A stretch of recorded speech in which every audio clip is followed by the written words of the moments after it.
So as I was saying to the children, this is the fourth Sunday in Advent. And again, as with last Sunday's sermon, this sermon is based on the beautiful work of Alexander Shaya. There is tyranny in this story that Elaine just read us. It is implied. Later in the story, we know that Caesar Augustus had all firstborn males put to death in his search for the Messiah, that other king. As a matter of fact, as Herod was Jewish, Jesus was his Messiah too. Now, Caesar ruled over a time of peace, the Pax Romana, where the Roman citizens enjoyed new roadways and new waterways, aqueducts. So tyranny was well hidden in view of this facade. And anyone who stepped out of line was brutally punished. Thus, the use of crucifixion we are so familiar with at the other end of Jesus' life. Through Julius Caesar, Herod's family had been bestowed Roman citizenship, an honor likely not very often bestowed upon a Jew. He was offered the kingship of Judea after fleeing to Rome, and that was a position that remained unchallenged for 32 years. In the way of God, these visitors to the home of Jesus, they're really important as they mark the eventual inclusion of all peoples into the new religion that will become Christianity throughout the world. It was the visitors, astrologers, scientists in those days, who came to recognize a king. They followed a sign, a star in the sky. And we learned of the mixing of Celtic religious practices and Greek-influenced Christianity, bringing symbols to us. Strangers from other lands help us to sort and sift new ideas. And the more ways we can offer people to experience God, then the more people will experience God. Okay, so back to Herod. Why would we speak of tyranny at Christmas? Because it is an integral part of Jesus' story. He is, by the way, the reason Jesus and his family were immigrants in Egypt. This story of tyranny, as we know, does not end for the Jews in the first century. But why would we speak of tyranny when we celebrate hope this morning? Because as one writer put it, if people can't access their hope, they live by their fear. So last week I introduced the work of Alexander Shaya, and we spoke of the Celtic theology of the tree. The tree with its roots being our deepest resources, our history, our DNA. And the roots of the tree offer our potential for living. The branches, the uppermost parts of the tree, resemble our highest potential. And the trunk, well, the trunk brings these things together in our lived reality. It is the bridge, so that we're able to do our best and achieve what's possible for us in our lives. And I love that word, possible. Asking what is possible always feels to me a door is opening onto a plethora of possibilities. So we will walk with Shaya this week in our conversation on hope.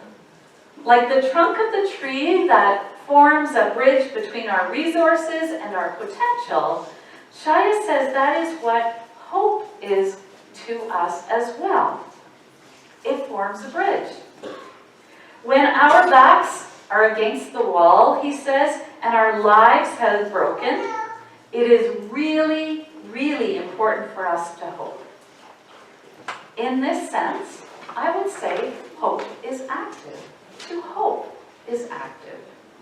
We make the decision to hope.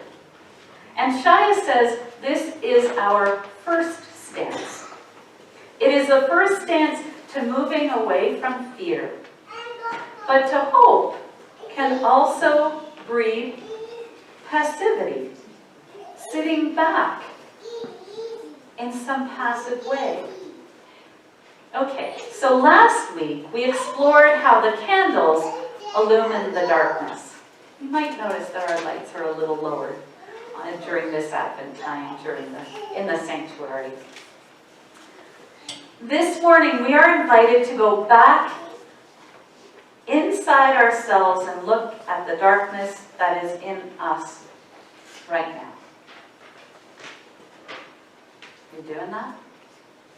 I'm sure it doesn't take long to find it. Shaya prompts that until the darkness has done what is intended for it to do, only until then will darkness open into exactly the giftedness and vitality that we want and we need. And he says, we don't get there by hoping. It can bring us searing pain. It is life bars. And yet, like Jacob, we're intended to wrestle around with it, sometimes leaving the struggle with a limp or some bruising. So what hope does for us is clear the way for us to begin living in a new way, out of the grasp of that cold, empty hand that is fear. Shaya reminds, as Christians, our life is about knowing that there is a higher power. And my life, each of our lives, is a response to that. We do a lot of waiting on then when, or when, then. And as Rob Bell chimes in, someday doesn't deliver. There will always be some fly in the ointment when someday does show up. Guaranteed. So when difficult times happen, we're meant to say, okay, this is my work. Like Mary and Joseph on their Bethlehem journey with the children this morning, it's not always an easy journey. There might be a pebble in our shoe. But I think this is easier, not the work, but the understanding of this attitude for those who have had to kick an addiction. There's just no question that this day, when we're trying to stay sober, the addict says, okay, this is my work. And I see it in the folks who come to the weekly Narcotics Anonymous meetings that we house here. It is a really tough go for them. They have to accept the darkness of that work. So I ask, how does fear manifest itself in our lives? Is it in nonstop busyness? And I realize that may be an unfair question during the Christmas season. Is it in hoarding old things that don't even work anymore? And that includes ideas and ways we think of God, as well as stuff. Is it in habits that feel good for the time, but ultimately hurt us? Hope helps. What hope says to us is this: I'm not going to live with my joy being ahead in the road. My life is just now. It's only now. Because sadly, waiting for someday never really turns out. What we say to ourselves is, I'm on this path to experience what I'm going to experience. The good and the bad and the ugly. I'm going to experience the beauty of living in every day and enjoying looking at what is opened up in me as an expression of that reflection. Because hope is linked with wonder and awe. Can you see it here? Living in the now gives us the incredible, wondrous mystery of now. To further explain, Shaya says, the day before the winter solstice, the Celts decorated the barren branches of an oak tree. And when they looked at the tree, they knew that this barrenness would bear the beautiful boughs of springtime. They decorated boughs. The decorated boughs stood in as the image of birth when all was barren and darkness. If we live in wonder and awe, there are a few questions that Shaya suggests we might ask ourselves.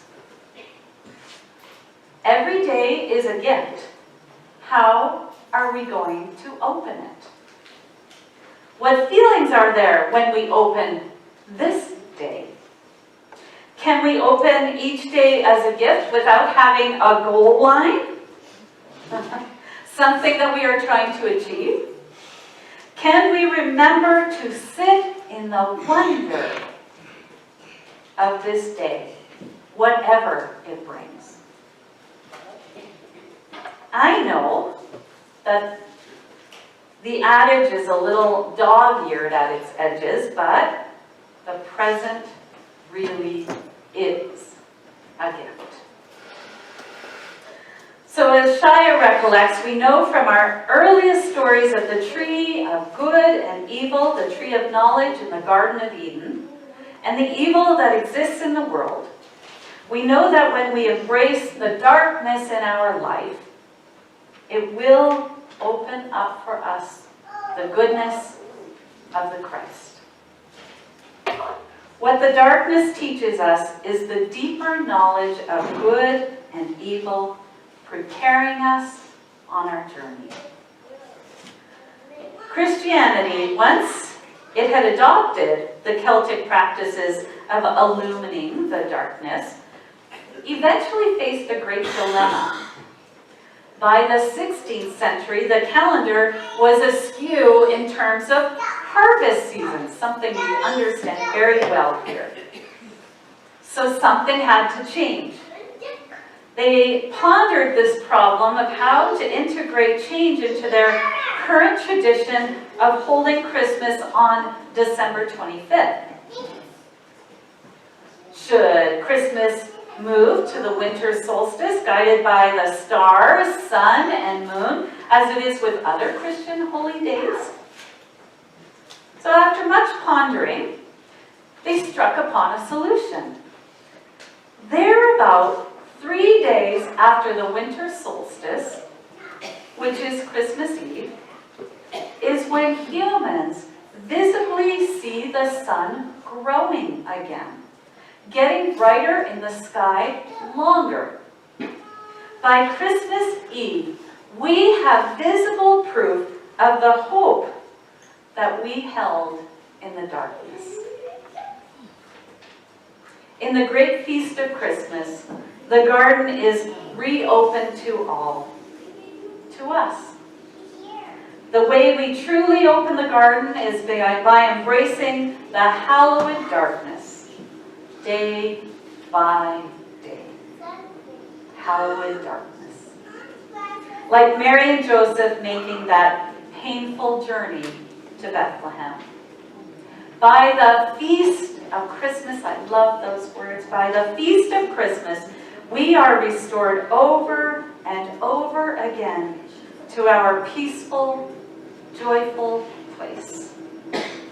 A place that is both calm and bright, dispelling fear and bursting with fulfilled promise. Amen.